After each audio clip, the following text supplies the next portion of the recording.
Hello दोस्तों, मैं संजय चौधरी। आज फिर से हमारे channel the burning issue of India में एक नए टॉपिक ऐसे इंटरनेशनल ऑर्गेनाइजेशन जिनका भारत सदस्य देश है के बारे में बताना चाहूँगा। ये टॉपिक एग्ज़ाम के लिहाज से बहुत ही इम्पोर्टेंट है और हर एग्ज़ाम में, चाहे वो यूपीएससी हो या एसएससी या फिर स्टेट पीएससी, सारे एग्ज़ाम्स में इससे क्वेश्चन पूछे ही जाते हैं। तो इस टॉपिक में हम पहला ऑर्गेनाइजेशन जो कि सार्क है, south Asian association for regional corporation के बारे में बताएंगे। तो जो सार्क है वो 8 सदस्य देशों का बना संगठन है, जिसमें 9 ऑब्जर्वर स्टेट्स भी हैं। इस संगठन की स्थापना इकोनॉमिक एंड रीजनल कॉरपोरेशन को बढ़ाने के लिए 1985 में की गई थी। इसका जो मुख्यालय है वो काठमांडू में है और ये संगठन जो है विश्व के टोटल लैंड एरिया का 3% कवर करता है और विश्व की पॉपुलेशन का 21% कवर करता है। नेक्स्ट ऑर्गेनाइजेशन ब्रिक्स है, जिसके बारे में मैं ऑलरेडी विस्तार से जानकारी पिछली वीडियो में दे चुका हूँ, जिसमें जियावन डिक्लेरेशन वगैरह बोला था। नेक्स्ट ऑर्गेनाइजेशन है कॉमनवेल्थ ऑफ नेशन।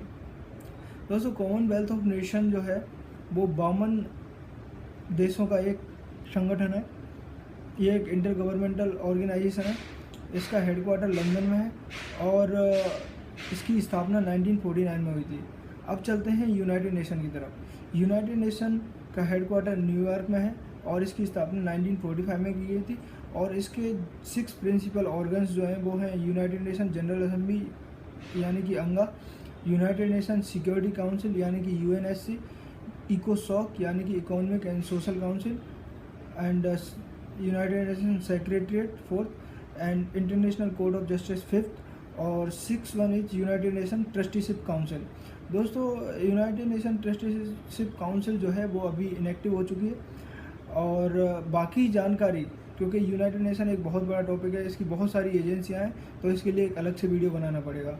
अभी चलते हैं नेक्स्ट ऑर्गेनाइजेशन G20 जो ऑर्गेनाइजेशन है उसको वैसे तो 20 देशों के नाम हमें याद नहीं रहेंगे। वैसे इसमें 19 देश और यूरोपियन यूनियन आता है और 19 देशों को भी हम याद करने के तरीके के लिहाज से बताएं तो इसमें P5 नेशंस आते हैं यानी कि परमानेंट 5 का आप सबको पता ही होगा जहाँ तक मुझे लगता है। तो उसमें आते हैं basically US, UK, Russia, China and France. अब मैं बात करूँ, 6वां मेंबर हो जाएगा यूरोपियन यूनियन और G4 को मिला दें तो 4 कंट्रीज और जुड़ने पर 10 हो जाएंगे। G4 में आते हैं तुम्हारा बिग जापान, ये एक ट्रिक है।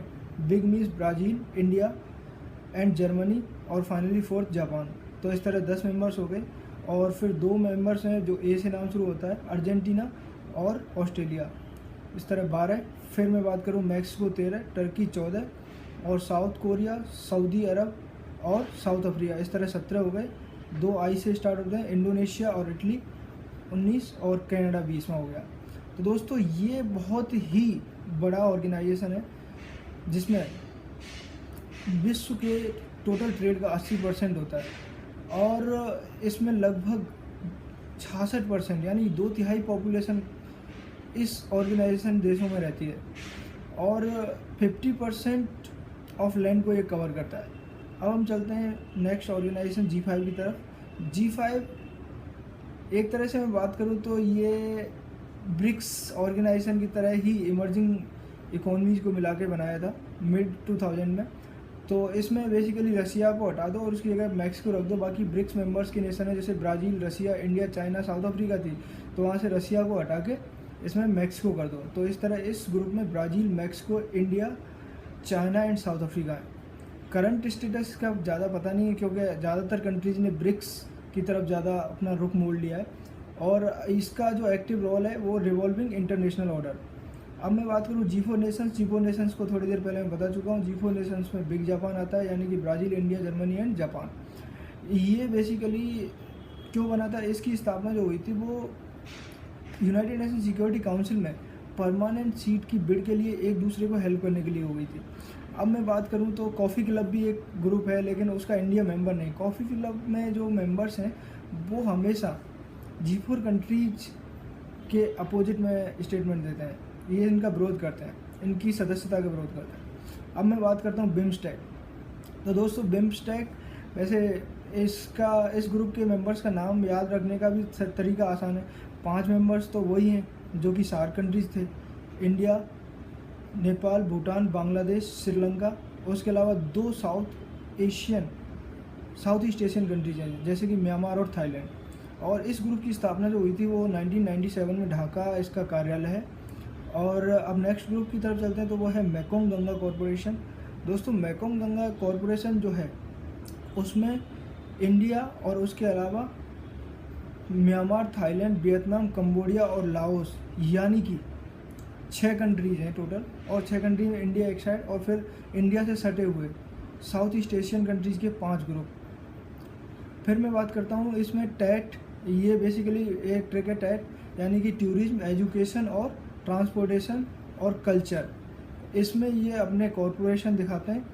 अब नेक्स्ट ग्रुप की बात करूँ तो एशियन कॉरपोरेशन डायलॉग, ये भी एक इंटर गवर्नमेंटल ऑर्गेनाइजेशन है। इसका काम जो है वो Asian corporation at continental level को बढ़ाना है और इसमें 34 मेंबर कंट्रीज हैं। नेक्स्ट ग्रुप की तरफ चलूँ तो वो है एशियन ओशियन रिम एसोसिएशन यानी कि IORA।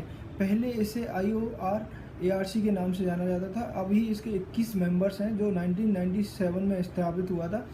इसका सेक्रेटरीट है वो मॉरिशस के इवेने शहर में है। तो दोस्तों नेक्स्ट ग्रुप की तरफ चलते हैं, वो है नाम यानी कि नॉन अलिग्नमेंट मूवमेंट। और इसकी स्थापना 1961 में हुई थी। इसका हेडक्वार्टर जकार्ता में है और इसके 120 सदस्य देश हैं। और इसका जो इनिशिएटिव लिया था वो यूगोस्लाविया के राष्ट्रपति ने लिया था। इसका लास्ट समिट जो हुआ था वो 2016 में यहाँ वेनेजुएला में हुआ था। अब नेक्स्ट टॉपिक की तरफ चलते हैं तो नेक्स्ट ग्रुप की तरफ चलते हैं तो वो है शंघाई कॉरपोरेशन ऑर्गेनाइजेशन। बेसिकली इसमें Eurasian political, economic and security corporation को बढ़ाने के लिए जोर दिया गया है और इसका हेडक्वार्टर वो बीजिंग में है। China, Russia, Kyrgyzstan, Kazakhstan, Uzbekistan, Tajikistan, उसके अलावा इंडिया और पाकिस्तान लास्ट ईयर इस ग्रुप में शामिल हुए हैं।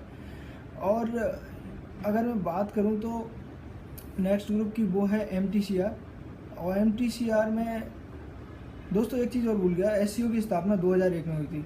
नेक्स्ट ग्रुप MTCR जिसकी स्थापना 1987 में हुई थी और ये एक मल्टीलेटरल एक्सपोर्ट कंट्रोल रिजाइम है। इसमें 35 मेंबर नेशंस हैं और ये proliferation of missile and unmanned aerial vehicle को रोकता है। अब नेक्स्ट एंड फाइनल ग्रुप की बात करें तो वो है SASEC यानी कि SASEC यानी कि साउथ एशियन सब रीजनल इकोनॉमिक कॉरपोरेशन। और सबसे बड़ी इंटरेस्टिंग बात, इसका जो कार्यालय है वो है फिलीपींस, मनीला में। और दोस्तों इसके जो मेंबर नेशंस हैं वो नेपाल, भूटान, बांग्लादेश, श्रीलंका, इंडिया, म्यांमार और मालदीव हैं। इसमें प्रोजेक्ट बेस्ड पार्टनरशिप होती है।